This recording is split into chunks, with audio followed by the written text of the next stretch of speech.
Baik, kita akan mengambil contoh soal S6.7 buku Heiser Render. Misalkan ada pabrik piston dengan mengambil sampel size sejumlah 10 ya, 10 piston. Nah, ini diketahui dari hari pertama dia ngambil 10, diukur seperti yang contoh tadi, Fritole itu ya, diukur. Setelah hari pertama 10 itu di rata-rata ketemu 156,9 ukurannya. Sedangkan range-nya itu 4,2. Jadi selisih dari ukuran piston terbesar dikurangi piston terkecil itu ketemu 4,2. Demikian pula yang kedua, hari ketiga, hari keempat, hari kelima, ini masing-masing per harinya ngambil 10 sampel. Kemudian ditanyakan berapakah nilainya X ya, kemudian R-nya berapa, terus ditanyakan UCLX dan LCLX-nya berapa dengan menggunakan 3 standar deviasi, kemudian diminta untuk ngeplot datanya. Lalu UCL range dan LCL range-nya juga ditanyakan. Kemudian ditanyakan yang E, jika rata-rata itu 155 mm, bagaimana UCLX dan LCLX yang baru. Oke, sekarang bagaimana kita mengerjakan soal ini ya. Kita tulis dulu soalnya ini. Jadi rata-ratanya hari ke-1 sampai ke-5, di mana satu harinya ngambil 10 sampel. Nah, cara menghitung rata-rata tentunya ini dijumlah dibagi 5. Atau kalau kita pakai Excel ya, Anda perhatikan average ya, yang di rata-rata adalah 1 sampai 5, tinggal kita enter. Kita lihat ini ya, dilihat rumus yang ada di sini. Ya, itu ya. Kalau sudah kita enter. Yang kedua range. Range juga begitu caranya, kita rata-rata atau kita copy aja dari sini. Nah, ini adalah rata-rata, average J3 sampai dengan J7. Setelah ketemu rata-rata dan range ya, maka kita bisa menghitung UCLX dan LCLX. Caranya bagaimana? Kita hitung ya, menggunakan rumus Excel biar gampang. Kita awali dengan sama dengan dulu ya. Rumusnya Anda bisa lihat di sini ya. Kita sama dengan X rata-ratanya berapa? X rata-ratanya itu ini. Ini ya, ditambah dengan A2 kali R. Kita kasih kurung dulu. Kurung buka. A2-nya dari mana kita peroleh? Kita akan melihat tabel 6.1 dari buku Heiser kalian ya. Factor of computing control charge limit 3 sigma, 3 sigma. Ini dari tabel 6.1 nanti dicari. Tadi sampel size-nya ada berapa? 10 ini ya. Sampel size-nya 10. Kita lihat angka sampel size yang 10. Terus yang dicari apa tadi? A2. A10, A2 berarti kolom kedua baris ke 10. 0,308 ya. Maka kita tulis 0,308 dikalikan dengan R, rata-rata range-nya ini tadi ya. Range-nya ini, rata-rata range ini kita klik. Nah, lalu kita enter. Kurung tutup dulu ya, kurung tutup dulu, terus di enter.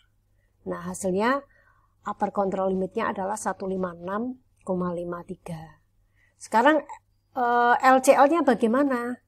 Nah, ini rumusnya sama, hanya ini dikurangi. Ya, ini dikurangi. Maka langkahnya sama ya. Jadi rata-rata, tapi ini dikurangi dengan berapa tadi? 0,308 dikalikan dengan range ya. Range. Nah, ini 153,78. Sekarang kalau yang UCL-nya adalah D4 kali range. Kita lihat D4 itu yang mana di sini ya. D4 baris ke 10, 1,777. Berarti 1,777 dikalikan dengan range-nya tadi berapa? Range-nya ini ya. Nah, ini kita enter. Lalu kalau upper control limitnya untuk range itu D3 kali R. D3 kali R. Tadi D4, D3 adalah kolom yang terakhir ini ya. 0,223. 0,223 kita kalikan dengan range. Nah, ini adalah nilai UCL dan LCL-nya. Sekarang bagaimana kita menggambarkan ke dalam grafik UCL dan LCL. Jadi ini kita copy dulu aja biar mudah melihatnya ya. Kita bikin grafik, ini adalah hari ke-1, kedua, hari ke-1, hari kedua, hari ketiga, 4, dan hari ke-5. Lalu kita lihat berapakah UCL dan LCL-nya. Misalnya di sini untuk X-nya, UCL-nya adalah 15, lower-nya, LCL-nya 153,7. Misalnya kita taruh aja di sini. Ya. Kita taruh di sini, kita ambilkan UCL, LCL-nya adalah ini ya. Lalu UCL-nya misalnya kita taruh di sini. UCL-nya kita taruh di sini. Kemudian rata-ratanya tadi X-nya 155,6 itu ya. Misalnya di sini ya. Rata-ratanya kita tuliskan di sini. X rata-rata. Lalu kita gambarkan ke dalam grafik ya.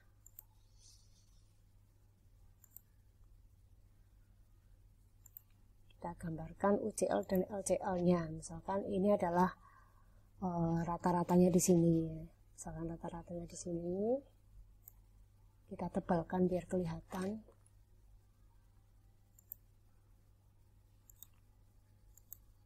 Ini rata-rata. Terus ini adalah upper control limit, ini adalah lower control limit, misalnya begitu. Jadi ini upper control limit UCL untuk X ya. Ini adalah lower control limit untuk X.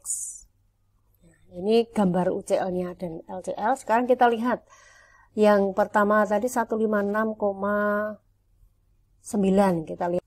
Sekarang kita gambarkan ya di dalam diagram. Kita siapin dulu titik-titiknya biar mudah ini dari sini, dari shape nih ya. Shape kita pilih salah satu misalnya lingkaran, kita teruskan klik di sini di copy paste biar mudah. Lalu pertama 156,9, ini 156,5 berarti 9 ada di atasnya. Nah, di atasnya. Karena ini di atas UCL maka nanti kita sebut sebagai out of control, di luar kontrol. Kita pilih gambar yang merah yang orange ya, yang di luar kontrol. Misalnya ada di sini 159 karena di atas 105,6. 153,2. 153,2 letaknya juga di bawah lower. Ini juga out of control. 153,2 misalnya di sini. Terus yang ketiga 153,6. Ini juga masih di luar kontrol. Yang keempat 155,5. Berarti antara ini ya. Ada di sini 155,5. Misalnya di sini. Terus 156,6. 156,6. Ini juga out. Copy paste. 156,6. Out sedikit. Oke. Dengan demikian kalau kita lihat dari semua hasil ini hanya satu yang in control, yaitu sampel ke-4. Yang lainnya adalah out of control. Baik, melihat kondisi ini artinya semua atau sebagian besar produk kok di luar kontrol ya. Nah, makanya kalau kita sebagai pengusaha perlu mengevaluasi ada apa itu ya. Kenapa kok produknya defect, rusak, pistonnya kok tidak sesuai presisi. Maka kita menganalisisnya itu menggunakan salah satunya cause and effect diagram yang kemarin kita bahas pada alat-alat TGM ya. Nah, atau diagram Ishikawa atau diagram tulang ikan. Ini. Atau fishbone diagram. Nah, diagram fishbone itu adalah kita mencari sebuah permasalahan yaitu efek ya. Jadi dalam manajemen kualitas ini kan kita menganalisis kerusakan atau defect. Nah, efeknya apa? Oh, banyak yang di luar kontrol, produknya tidak sesuai dengan rata-rata. Sekarang kita analisis apa penyebabnya. Nah, penyebabnya itu ada di tulang-tulang ikannya ini ya. Oh, dari bahan bakunya kenapa ya? Misalkan dicek. Oh, bahan bakunya besinya kurang bagus ya kualitasnya. Metodenya kurang tepat ketika memproduksi piston tadi.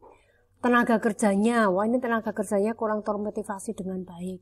Mesinnya sudah banyak yang harus diservis misalnya begitu. Nah, ini contoh diagram Ishikawa yang bisa menganalisis mengapa ini terjadi. Lalu, Anda juga bisa membuat ini untuk UCLR dan LCLR dengan cara yang sama digambarkan seperti ini, nanti dianalisis.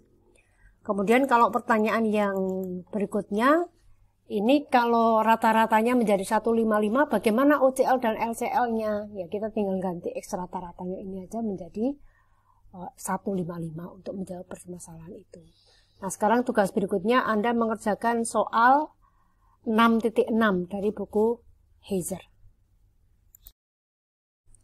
Sekarang kalau soalnya seperti ini bagaimana? Kalau tadi di soal kita sudah dihitungkan min dan range setiap pengambilan sampel. Nah, sekarang kalau tidak dihitungkan, bagaimana kita menghitung? Misalnya dari soal 6.10 ya, buku Heiser, diambil 10 sampel, ini disebutkan. 10 sampel itu ukurannya berapa aja setiap periodenya. Lalu kita hitung dulu minnya dengan cara average tadi ya. Kita pilih yang average, terus kita rata-rata dari ini sampai ke sini. Kemudian yang kedua juga begitu, kita rata-rata sampai selesai. Setelah itu kita rata-rata semuanya. Baru ketemu X rata-rata. Lalu range-nya bagaimana? Range itu adalah selisih terbesar dikurangi terkecil. Jadi kalau di sini baris ke-1 ya, selisih terbesar, angka terbesarnya adalah 13 ya. Dikurangi angka terkecilnya berapa? 8. Bentar, 5 berarti range untuk hari pertama. Hari kedua juga begitu, yang terbesar dikurangi terkecil, hari kedua juga begitu. Nah, sekarang itu nanti kita ini rata-rata range.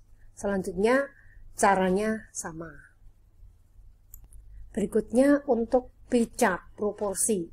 Nah, kita perlu memahami soal untuk bisa mengetahui soal ini dikerjakan menggunakan alat yang mana. Sekarang kalau pickup itu yang seperti apa pickup? Misalnya diketahui ini Johnson Kovacs Supply Company, perusahaan paperclip. Dia mengambil sampel size-nya itu 200. Kemudian hasil dari 10 sampel 10 hari pertama misalkan diambil 200, cacat 5. Hari kedua diambil 200, cacat 7. Begitu seterusnya. Berarti kalau kita dari 200 cacatnya 5 itu artinya kan proporsi ya. Maka cara di sini kita selesaikan dengan menggunakan pickup. Nah, caranya bagaimana? Kita lihat di sini ya. Kita lihat di sini, kita tulis dulu ya. Kita tuliskan dulu. Lalu ini saya ulangi ya. Ini kita hitung proporsinya. Jadi proporsi itu dengan cara bagaimana? Oh, yang pertama itu rusak 5. Kemudian sampel size-nya 200. Maka ini kita bagi dengan 200. Lalu ini kita copy aja ya. Kita copy. Oke. Setelah itu kita cari proporsi rata-rata dengan cara average. Average dari sini sampai ke sini ketemu rata-ratanya. Nah, untuk menghitung UCLP dan LCLP, maka kita dengan cara seperti ini ya. Oke, sekarang bagaimana cara menghitung UCLP dan LCLP? Ini saya tuliskan supaya mudah ya. Jadi rumusnya kita hitung dulu standar deviasinya. Kita hitung standar deviasinya, itu kita mulai dari T61 dikalikan dalam kurung 1 dikurangi T61 dibagi 200 ya.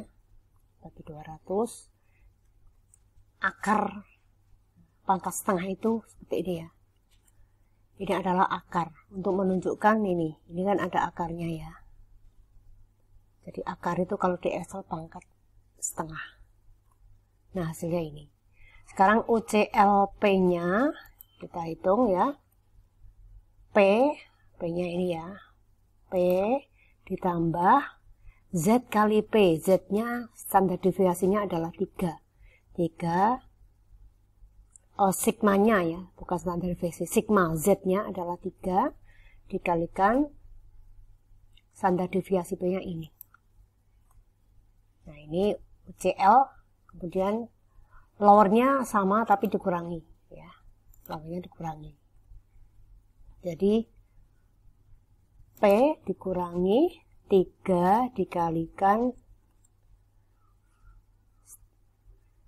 ini dikalikan standar deviasi P. Nah, kalau minus begini bisa kita anggap 0 ya.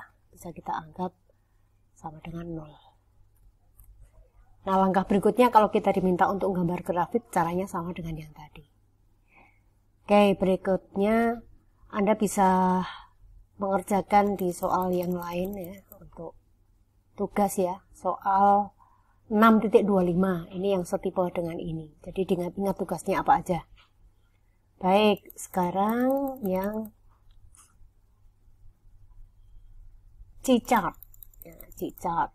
Nah, kalau C-chart itu tidak peduli berapakah jumlah yang kita ambil.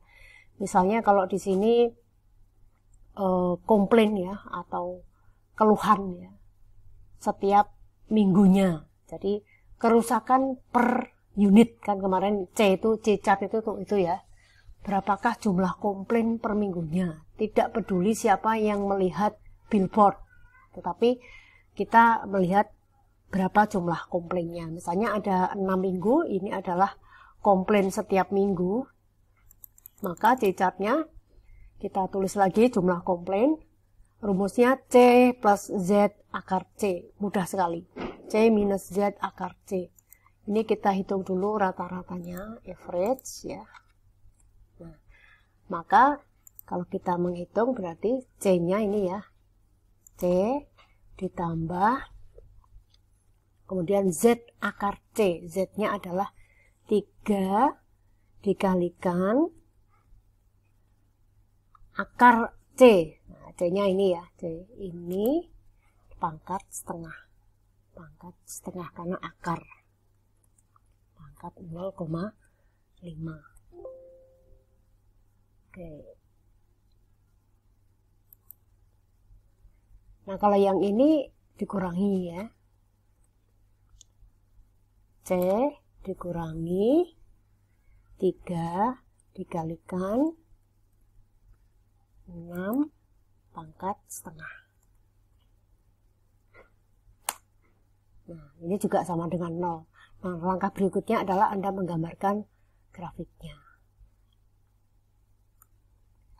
Lalu ini Z-nya 3. Kalau nanti ditanyakan berapa Z-nya kalau 1, ya tinggal Z-nya diganti angka 1. Berapa jika Z-nya 2 diganti angka 2, begitu seterusnya. Anda sambil baca bukunya supaya tahu, karena yang saya jelaskan itu belum menyeluruh semua yang di buku, tidak mungkin saya jelaskan dalam kuliah ini. Anda sambil membaca sendiri ya. Kemudian juga kerjakan soal S6.23. Anda bisa mengerjakan semua soal-soal yang di buku ya. Tapi yang wajib dikumpulkan cukup yang tugas-tugas yang saya berikan. Saya kira itu. Kita akhiri dengan membaca hamdalah. Alhamdulillahirrahmanirrahim. Assalamualaikum warahmatullahi wabarakatuh.